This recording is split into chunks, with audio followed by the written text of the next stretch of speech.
Bonjour Quentin, comment vas-tu? Ça va bien, ouais, ça va bien, merci. Je pense que c'est un peu comme tout le monde, on est un peu tous dans la même situation. Je vais plutôt bien, mais en ce moment c'est un peu difficile la situation. On ne sait pas trop ce qui nous attend à la suite, donc je suis un petit peu stressée, un petit peu fatiguée, mais sinon ça va. Mais sinon ça va. Ouais. Bon, comment vis-tu cette période de semi-confinement?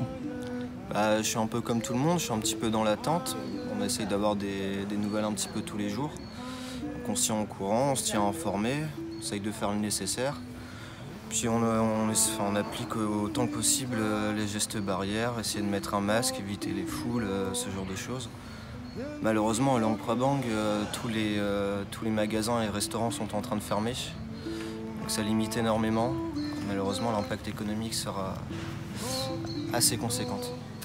On ne sait pas trop où on va parce qu'on ne sait pas ce qu'il en est de la propagation de la maladie ici.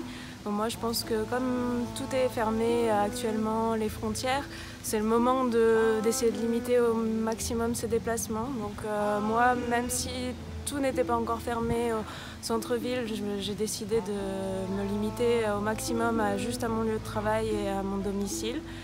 Et voilà, et puis on verra ce qu'il adviendra dans les jours qui suivent. Quels sont les effets sur ta mission? Eh bien, déjà toutes nos missions médicales sont annulées. Notre mission pédiatrique qui devait avoir lieu à Aune. Notre campagne dentaire a été également reportée.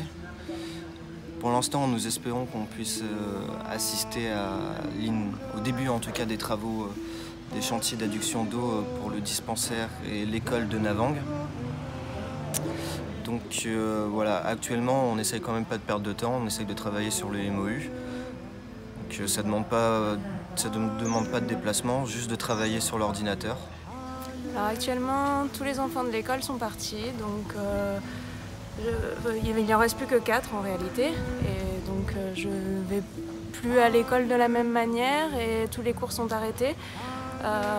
Du coup, moi, ce qui m'a un peu perturbée, c'est que je ne sais pas si je reverrai les enfants avant la fin de ma mission. Donc, ils sont partis un peu du jour au lendemain et j'espère vraiment les revoir. Actuellement, donc, tout mon emploi du temps a été remis en place et avec la volontaire qui reste, on essaye de donner des cours au maximum, donc aux filles entendantes du foyer qui restent, aux filles malentendantes et aux 4 jeunes qui restent à l'école. Donc notamment des cours d'anglais puisque c'est ce qu'on peut faire de mieux, mais on va essayer de varier et de proposer tout ce qu'on peut pour essayer de continuer de les stimuler parce que sinon ils restent toujours dans les mêmes activités, ils sont occupés par le jardin, les animaux, etc. Ils ont du travail, mais je pense que c'est important de les stimuler encore un peu au niveau mental pour qu'ils continuent à réfléchir et tout ça. Et actuellement, donc, ce qui a été un peu difficile, c'est le départ d'une de mes collègues volontaires qui a appris du jour au lendemain aussi qu'elle devait partir. Donc pour l'instant, elle n'est pas rentrée en France, mais elle est partie en confinement à Bangkok pour 1 mois. Et étant donné que c'était une très bonne collègue à moi, ça a aussi un petit peu bouleversé mes habitudes. Ça veut dire que tu vas rester toute seule? Non, comme volontaire? Nous étions 3 volontaires au centre d'associations différentes et donc il en reste une actuellement. Est-ce que tu es inquiet? Dire non, ça serait un petit peu mentir. Oui, un peu, mais bon, faut essayer de rester calme, essayer de rationaliser. C'est surtout le plus important, c'est de rester informé. Donc c'est pas simple, faut juste essayer de se préparer et puis bon. C'est aussi de rester proche avec les personnes avec qui on est. On forme une sorte d'équipe, donc à mon avis, c'est ce qu'il y a de mieux à faire pour l'instant. En ce moment, je suis quand même très inquiète, mais pas plus pour les autres que pour moi, parce que je me dis que si ça se trouve, j'ai déjà attrapé la maladie, donc c'est pour ça que j'essaie de limiter au maximum les contacts avec d'autres personnes. Je suis inquiète pour cette population parce que le soin au niveau médical n'est pas très développé et j'ai entendu dire que peut-être que des personnes auraient eu déjà la maladie il y a bien longtemps mais qui ne sont même pas allées à l'hôpital et donc ils sont décédés chez eux. Ici, tous ceux qui auront une forme grave, il n'y en aura aucun qui pourra être sauvé. Donc on ne sait pas ce qu'il en est pour l'instant, mais c'est vrai que je suis inquiète un peu pour toute cette population. Et en France, je prends des nouvelles régulièrement et forcément je suis un petit peu inquiète aussi pour mon entourage en France. Et on t'en demande des nouvelles, je suppose. Oui, on m'en demande aussi. Bien sûr. Comment envisagez-vous les semaines qui suivent? Eh bien, on a un petit peu comme le reste du monde, on est un peu dans le brouillard.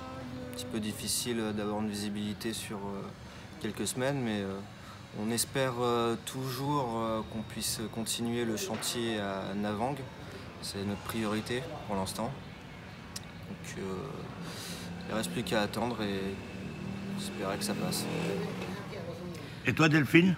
En ce qui me concerne, si jamais il parle de confinement strict ici, je vais emménager au foyer, comme ça je vais pouvoir continuer mon travail auprès du centre, donc pouvoir continuer à travailler auprès des jeunes filles entendantes et malentendantes qui logent là-bas. Sauf si je pense, j'ai un gros doute sur le fait d'être déjà malade. Dans ce cas-là, je vais rester chez moi et puis attendre que ça passe.